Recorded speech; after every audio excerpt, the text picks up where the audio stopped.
Hi guys, Asmo here, and today in this video I wanted to showcase to you the most insane paper, not even glass cannon, paper cannon build that I've ever made. This is a Hierophant using Divergent Shockwave Totem, which has absolutely no HP, we have no survivability, but we have over 300 million DPS. The reason why I'm playing this build is for the no-hit Sanctum challenge. So if you are not aware, there is a unique Sanctum relic that you can find that allows you to do a challenge run in which you get one resolve, you cannot gain inspiration, and at the end, if you manage to not get hit by anything a single time, you're going to get a crazy unique ring. It's a very powerful ring and very expensive ring because it's very difficult to get it. You have to not get hit a single time, and because we are running the challenge where we cannot get hit a single time, we don't really need HP, right? Because if I get hit one time, I lose the resolve, doesn't really matter, right? That's why we are sacrificing all of our defense for the offense, and it also allows us to basically pick any skill in the game, and with this many resources allocated into damage, we can scale it into millions and hundreds of millions of DPS pretty much regardless of what skill we're going to be using. So that's why I decided to look at the challenge run and figure out what are the criteria, what is the ideal build for this. And I figured that number one, I want something automated, right? So I want the damage to be instant delivery. I don't want to rely on my reaction time. I want totems, minions, or brands. So we got the totems that are doing the shock nova, and the shock nova normally happens around the totem, but because we are using the astral projector, it happens around the target. So I can put the totems and I can off screen. They're gonna shoot someone who I cannot even see. That's the number two requirement. I need to be able to off screen, and I need to be able to do so much damage that I'm gonna instantly phase the bosses. That's requirement number three. Instantly killing the bosses allows you to not worry about their mechanics, not have to dodge, like limit the danger. Number four requirement, shooting around the corners. So I wanna be able to stand somewhere and be able to like hit to the side, inside of a room before I walk into the room. So I'm completely safe, I'm outside. I put the totems inside of the room, they kill everything in there, and then I can walk in and it's completely safe.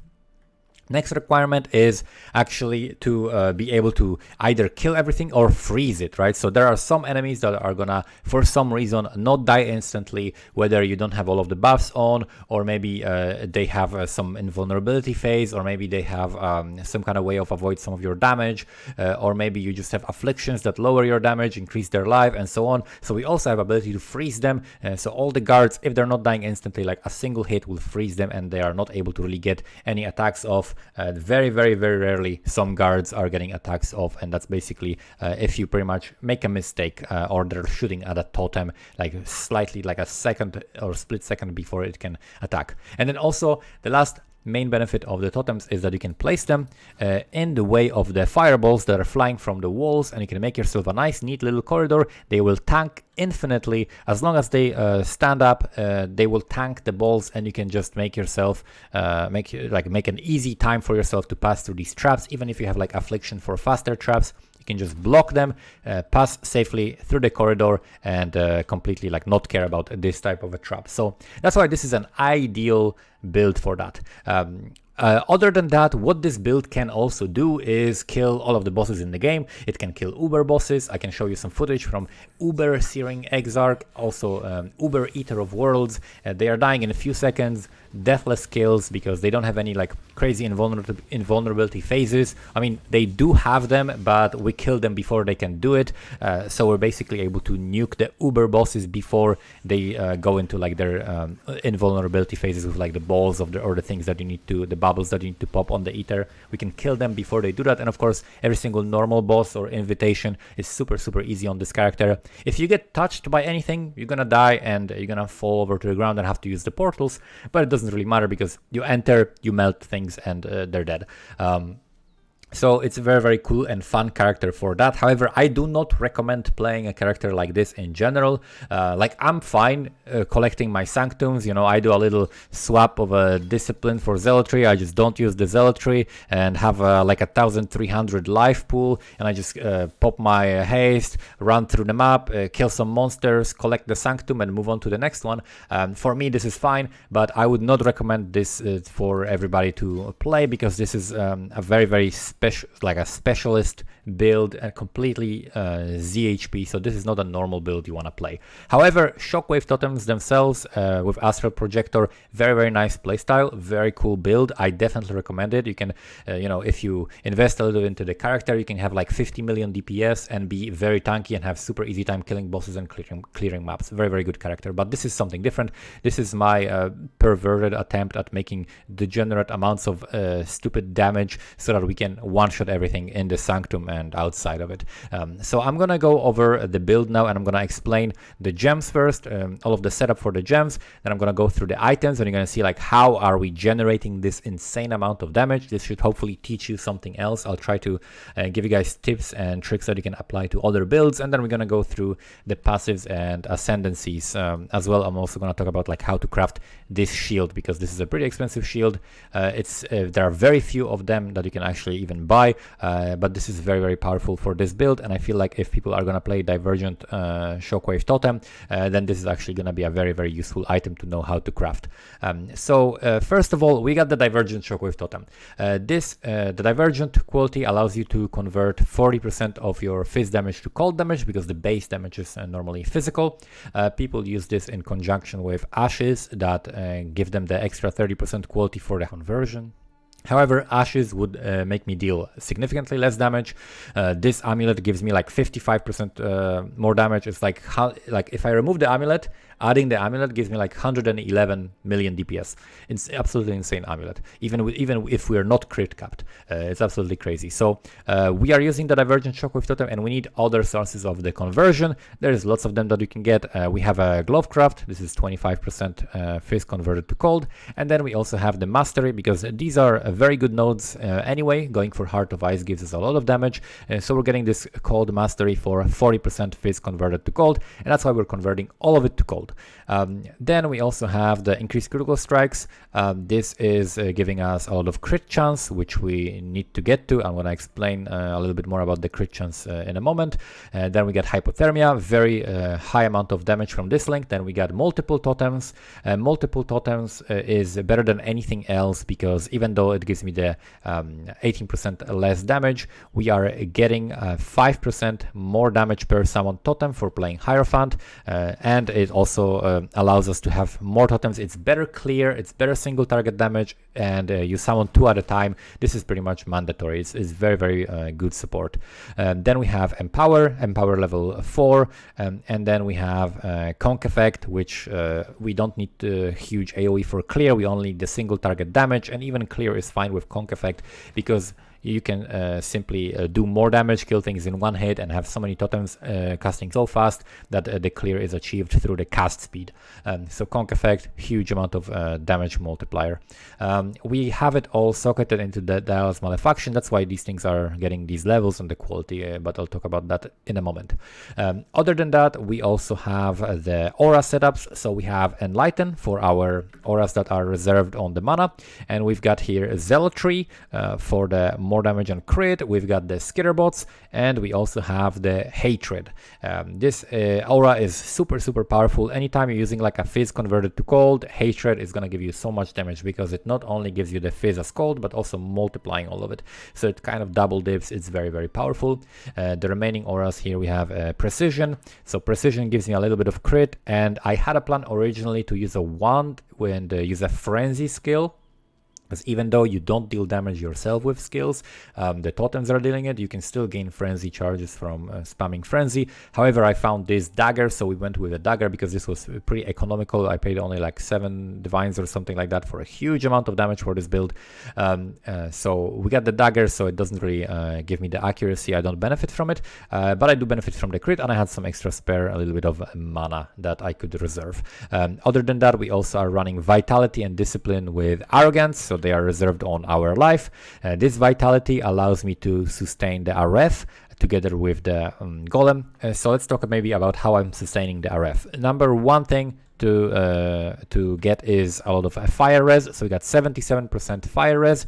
The extra 2% comes from the boots implicit that we have. It's a Searing Exarch implicit, 2% maximum fire resistance, and then we've got regen. So I got 30 flat regen on the shield.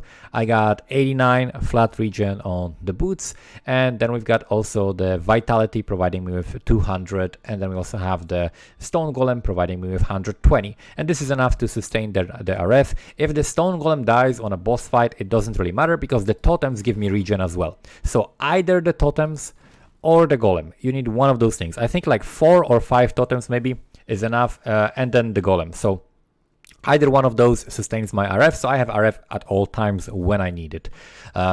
What else do we have? We got the Summon Golem here, we've got the RF, we got Divine Blessing Haste. So the reason why I'm running Discipline here is for more mana, so that I can actually cast the Haste. Haste is a huge multiplier as well. The cast speed scales our damage very, very well.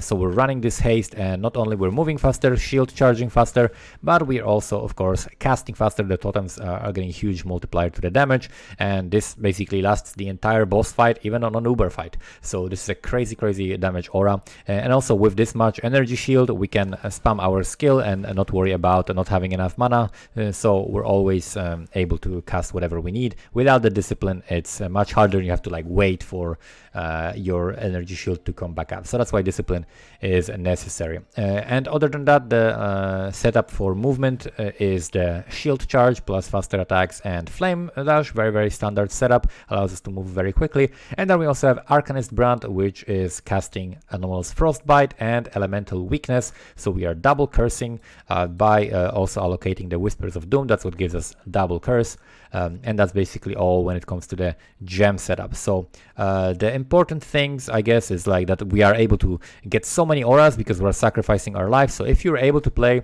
low life, also we're playing low life, we have the Pain Attunement, of course we're gonna take advantage of that. So that's the discipline also allows us to reserve that, and yeah, discipline, reserve this, puts us at low life, 30% more spell damage. So that's why this discipline is super important.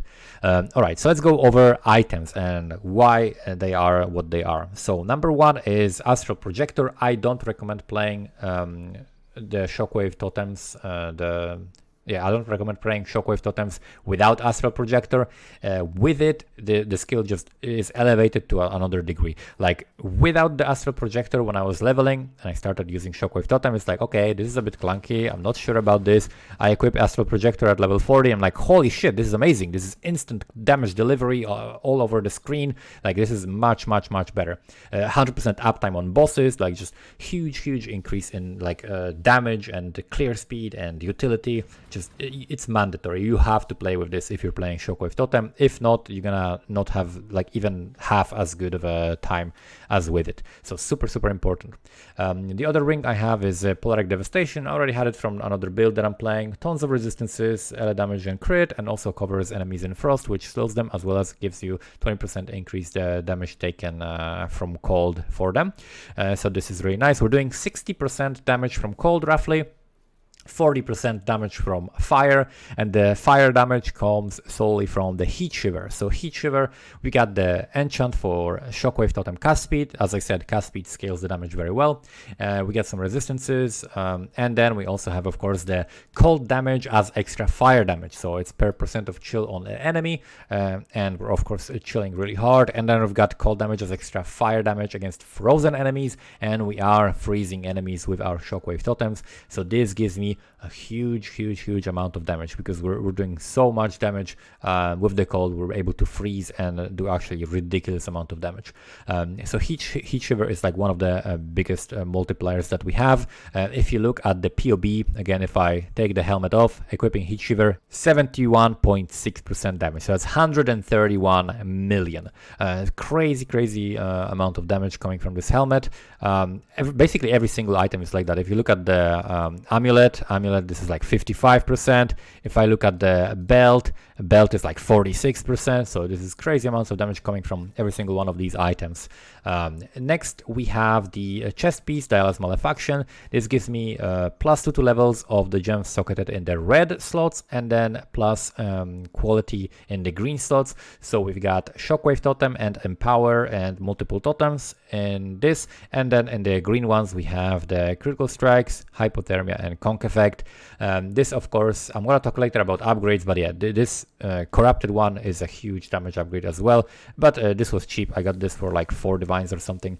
But you can get much more expensive ones for much more, and you will get huge amounts of damage more. But I only decided to spend this amount of currency that I had. I spent like 80 divines, and I'm very happy with where the build is for that amount of currency. Then we have the Marin's Fallacy.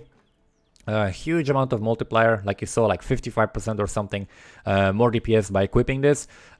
This is a top roll with the catalyst as well. This gives me less critical strike chance, but I get the culling strike and a huge multiplier. We have Anoint Winter Spirit, which, as I said, should be changed to the Disciple of the Slaughter. Then we also have the weapon. A weapon has +1 to level of all spell skill gems. It has increased spell damage, crit for spells, +1 to all physical spell skill gems, and also 19% chance to deal double damage while focused. This is Veiled modifier. We have DD while focused here, we have DD while focused here, and we have crit strikes are lucky while focused here. So focus gives me huge amount of damage. If I show you in the POB and the configuration, being focused, we go from 314, that's like half my damage. Focus is like almost half my damage, right? Everything is like almost half my damage. Like these are huge multipliers that we're stacking. So focus, super important. This could also have like increased cold damage, increased fire, flat cold, flat fire to spells, crit multi, things like that would also be very good. Cast speed would be very good as well. But this is what I found fairly cheap for like 7 divines or something like that. So we went with that. And then we've got a shield. So shield is pretty important. This gives you another totem, which is again more, it's a more multiplier. This gives you +1 to all fizz skill gems and also chance to deal double damage while focused. These shields, if you wanted to buy a shield with that had some spell damage, +1 and DD, does it exist? It doesn't exist. What if it only had the DD? You can get something like that for 12 divines. It's slightly cheaper to craft this actually, but also by crafting it yourself, you can get so many other things, right? You can get some other mods that you like, you can get the perfect base and so on, and it's only one shield like that even available on the market. So I can show you how to craft this. It's actually very simple and deterministic. So if you're interested in playing totem builds, this is actually a pretty useful craft to know. So the first thing that you're gonna need is gonna be like a harmonic spirit shield, ideally, if you want the most damage, because we cannot use like synthesized implicits or anything like that. So we need to use a good base. So it's going to be harmonic spirit shield, and it's going to be a shaper base, item level at least 84. And then what you want to do is first you want to spam alterations until you get the +1 to level of all physical skill gems. You can do it with other skill gems if you're interested in a different skill, but this is a physical spell skill gem, so getting +1. If you find it with another, if you roll it with another suffix, then you want to simply YOLO annul this. The reason why you want to YOLO annul this instead of imprint is because imprints are super expensive, and it's going to be way cheaper to roll this again. Imprints are like 250 chaos or something like that, because they nerfed beast acquisition from parties, so they're like 6 times more expensive, which makes perfect sense. But that means that we would rather roll the +1 to fizz skill gems again than imprint it. So you simply annul. If you hit it, you roll again, right? And what you need to do is you arrive at this, right? Single prefix, +1 to level of all physical spell skill gems. From then it's like deterministic crafting. We get regal, so we get 1 suffix. Doesn't matter what it is, because this suffix will be gone. But for now, we need 1 prefix, 1 suffix. After that, we are going to the crafting bench, and we are spending 6 divines. The 6 divines are going to go into the multi-craft. So we need can have up to 3 crafted modifiers. Prefixes cannot be changed, and then we go for suffixes cannot be changed. Unfortunately, you cannot do this with a beast because putting the meta mod with a beast requires that an item doesn't already have a meta mod. If it already has a meta mod, you cannot do this. So you put this, and now you have 3 suffixes, 2 prefixes. Nothing can be changed. However, you can add 1 prefix. And if you look at the Craft of Exile calculator, we look for shield. We look for int shield, right? And we look for influence shaper. The only shaper prefix that is influenced is +1 to number of summoned totems, right? So we can simply go to harvest crafting. We can do reforge influence. This costs like 5,000 blue essence and 1 sacred life force or whatever, which is like 75 chaos plus the 5,000 blue essence. So it's gonna be like 100 something chaos. And every single time you do this, you get +1 to number of totems, right? I can undo this. I can do as many times as I like, and I get +1 to totems every single time. After that, what you do is you have to remove crafted modifiers, right? You remove crafted modifiers, and then again, you put multi-craft, you put prefixes cannot be changed, and then instead of the suffixes cannot be changed, you craft whatever. You craft armor, doesn't matter, you remove it later. And then you do a Veiled Chaos Orb, and the Veiled Chaos Orb, it can have 3 different outcomes. It can either give you 1 veiled suffix, 1 veiled suffix and 1 random suffix, 1 veiled suffix and 2 random suffixes. The most common is gonna be just the veiled suffix, right? Like this. This is the most common outcome. Sometimes you're gonna get 1 random suffix. This is what I got, and because I got 1 random suffix, I simply crafted the strength and dex that I need, and I was happy because the regen is actually useful on this build.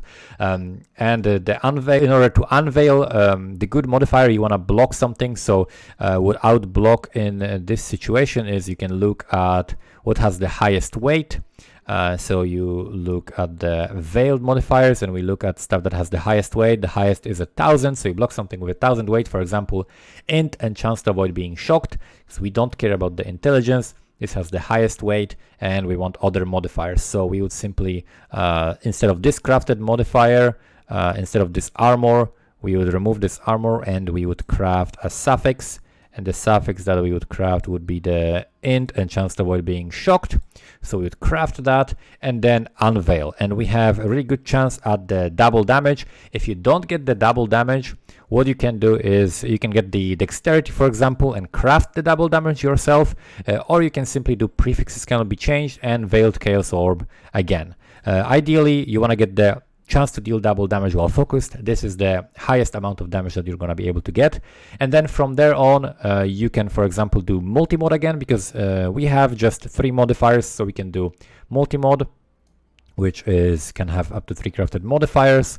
Then you can do your strength and dex, because we need strength and dexterity. And then you can, from prefixes, craft whatever you need. The damage modifier that we can craft is actually just flat damage, so we can gain physical as extra chaos, or gain cold as extra chaos, or we can do fire and cold flat damage as well, that is added to spells or attacks. And that will be basically the craft, right? If you get a random suffix like I did, then you simply craft like strength and dex, and this region is actually helping me. So that's the shield. The boots are basically regen, life, move speed, and res, and then strength and dex as well. The important thing on them is the life regeneration rate, as well as max fire res, so that I can sustain RF easier. And then we also have the damage penetrates 8% of enemy elemental resistances if you haven't killed recently, and this is active for me, and especially on bosses, right? Even if you're playing a build that is not totems or anything else, this is super powerful for bosses. And then for the glove, we have exposure, unnerve, we got strength and dex. We need tons of strength and dex on this character, so that's why we have these crafts everywhere. We have also lightning res, because I am actually capping my resistances for fun. Even though we are ZHP build, we are still capping the resistances, because when I'm running through the maps, I'm doing like a little swap of discipline for zealotry, and I actually have like 1,300 life, so we're rolling through the maps pretty safely with that. So other than that, we got this belt as well, which I didn't explain. So the belt is a huge amount of damage. The belt gives me a lucky crit chance while focused, and we are focused throughout the entire boss fight. This basically lasts 4 seconds, which is about as much as any boss fight will last on this character. So we're getting huge amount of damage from this. If you look at the belt, right, I already showed you, like, this is a huge amount of damage. The belt itself, putting it on, 46% damage, and this is super powerful because we are around 50% crit.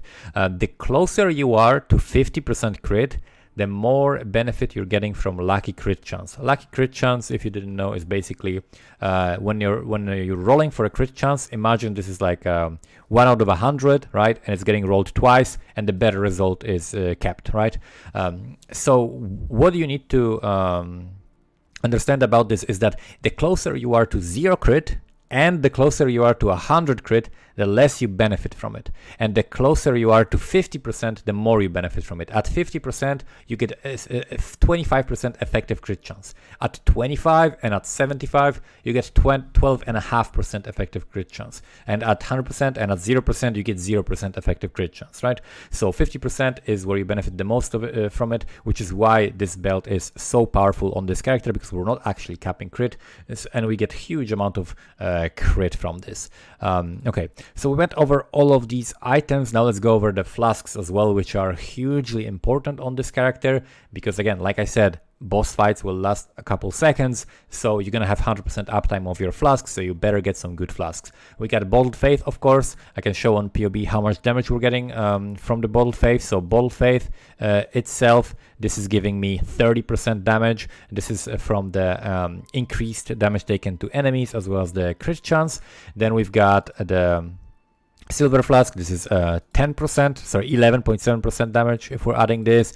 Diamond Flask, we got 21% damage, and Taste of Hate, 16.7% more damage. Huge multipliers on all of this. I got increased effect and chance on them as well, because again, I only need to use them once. The boss will die during the uptime of the flasks, and that's all I need. And then I also have a Quicksilver just to move a little bit faster. Now let's go over the passive skill tree and the jewels. So the passive skill tree is pretty simple because we are just focusing on the damage. And one other thing which I'm going to mention is the curse immunity, right? So we're passing through here. We're getting the dex, because I actually need the dex, and cast speed scales the skill very, very well. We're getting the lots of jewel sockets. So here we've got the Watcher's Eye. On Watcher's Eye, you can get like crit chance, cold damage increased, you can get even fire damage increased, you can get penetration of elemental resistances, you can get the conversion on it as well, and save this point and do something else with it. So that's what we are picking here. Then we've got also the crit chance here. We're pathing to the arcane potency and critical mastery, ancestral bond, of course, for 1 additional totem. We've got the sovereignty, all the aura effect and aura reservation, because we're running a lot of auras, as well as the increased effect of auras on me. We're passing through the crit multi for totems. Here we got crit multi. Here we're passing through self-flagellation, which I'll explain in a moment. This is the crazy degenerate tech that we're using as well. Then we're passing through the Heart of Ice and Cold Mastery. We're getting Eldritch Battery. I have a Hex Master from my relic, actually. The Sanctified relic I have is 8% phase damage as extra cold, and Hex Master put on it, so I don't have to allocate it. There is no real keystone that I can get that is like far away that would benefit me. All the keystones that I'm using are like super close to me anyway, including like the Eldritch Battery and the Pain Attunement. We got crit multi again, more aura effect, additional curse, super simple stuff. Again, cast speed, crit multi, and then we have our jewels. So we've got a large cluster jewel. One is the Fizz and one is the Cold. So we are using Iron Breaker, Battle Hardened, Furious Assault. Furious Assault is huge amount of damage because of the cast speed. And then we have on them as well the smaller jewels. The smaller jewels, we have a reduced effect of curses on me, and which is very important. Some extra dex that we're missing, lightning res and some damage. So that's how I capped my resistances, I got the decks that I needed, the curse effect reduction. This is a very important utility. And then we in the damage jewels, we simply have like crit multi, fire damage, totem damage. We get like global fist, cast speed, crit chance, crit multi. Like this is the stuff that you want on your jewels, right? This is gonna give you a lot of damage. Here we got similar things like cast speed, crit chance. Here we got like totem damage, cast speed, crit chance, crit multi. This is what we're using to scale the damage even higher. And in here we've got the small one with prismatic heart for extra res as well as damage, and blanketed snow. And here we got just pressure points, basics of pains times 2, just to increase my crit chance, because I was like below 50%. We needed to get like 50% or higher, so we needed some extra crit, and that's why we're running these cluster jewels. And then let me explain the curse effect. So why do we have 100% reduced effect of curses? Why do I care so much about that, to spend points here and the mastery and the jewel? That is because of the Ilfaban's trickery. So this helmet curses enemies you hit with a random hex, ignoring curse limits. So it's gonna stack up to 9 curses. And because of probably a mistake by GG, you can actually use Forbidden Rite, and you can hit yourself with Forbidden Rite and curse yourself. So you can curse yourself with up to 9 hexes. Each of these hexes is going to increase the damage by 20% because of the self-flagellation. So we are getting 180% increased damage. This is a huge source of increased damage, and the negative effect is nothing, right? We don't take any penalties because we have a 0 effect of curses on us. It's like actually minus 66% on consecrated ground and minus 16% outside of consecrated ground. But I wanted to get this reduced effect mainly for curses like Enfeeble, for curses like Temp Change, so that I'm not slower, so that I don't deal less damage, and that basically allows me to get all of these curses on myself. And this is super degenerate, but you can do this actually before like an Uber boss or before the last fight in the Sanctum, just to ensure that you're gonna have this extra damage that you're gonna be able to deal. And yeah, because of the Hexmaster, this is actually staying 100% of the time. These have infinite duration until I zone out of the zone. How many do I have? 1, 2, 3, 4, 5, 6, 7, 8, 9. So that's all. And then we swap the helmet and we're good. So we're wasting 1 jewel socket. It costs me 1 jewel socket for 180% increased damage. And then we can just run all of our things. You know, it doesn't reduce my fire res or anything like that, because we have, you know, no effect of they don't affect me really, so I can, you know, still run my RF and all of that, and it doesn't do anything to me. So that's another crazy degenerate tech, and that's basically the build. I'm gonna now go and hunt for the relics. I need to find the unique relic to actually do the infinite challenge run. I did the practice run once successfully without getting hit a single time by anything, so it's definitely working very, very well. The only time I would get hit by something is if I make a mistake, right? So if I, for example, shield charge into a wall and explode the trap on myself, or if I do something stupid like move too far forward, or like try to run too fast, or don't wait for the like skills to expire and then just run into them, something stupid like that, that's how you can die. And there are some dangerous rooms, so I'm like trying to figure out which rooms to avoid, which afflictions to avoid, but in general this should be a done deal. Like if I don't make any mistakes, we can do this. So this is definitely a build I recommend for the no-hit Sanctum challenge run and nothing else, unless maybe you want to melt some bosses with this, but that's about it. So hopefully you learned something from this video. There is a ton of information about like scaling the damage and crafting and so on. If you're gonna learn one thing about this, you should probably, the thing that you should take out from this video is that if you scale your damage higher, it's easier to scale the damage, right? Because it's very hard to get the build from the beginning to like 2 million, 5 million, 6 million, 10 million. Like it goes slowly, but once you get to like high amount of damage, every single multiplier that you add is ridiculous, right? Like I could give you like 3 little upgrades I can do, right? And they're not little, they're very expensive, which is why I don't have them. But 3 upgrades. If we get Diala's Malefaction, that is +2 to level of AoE skill gems, +1 to all skill gems, double corruption. If I get level 21 gem instead of level 20 gem, and if I get Awakened Empower, the damage will go by a lot. The damage will go, okay, so +1 gem will give me, that's like, what is like 17 million DPS? Just this. 17 million DPS. Like how hard it is to get a random build into to do 17 million DPS. It's pretty hard, right? But from this point, it's very easy because we're already scaled so high. Then we get the +2 Dial's Malefaction, so we would get +2 on the skill gem and then +1 on everything else. So +1 on all the skill gems, and then we will get Awaken the Power. Even without Awaken the Power, we're over 400 million DPS. With Awaken the Power, that's actually not even worth it. That's barely 22 million DPS upgrade. But you see how you get to these astronomical numbers, and every single little upgrade you do is just crazy, right? Like 1% damage for me is way more than 1% damage for a build that isn't scaled to this high degree. So that's hopefully something that you can take away from this video. Thank you so much for watching, and I'll see you next time, hopefully with a no-hit run. Take care. Bye bye.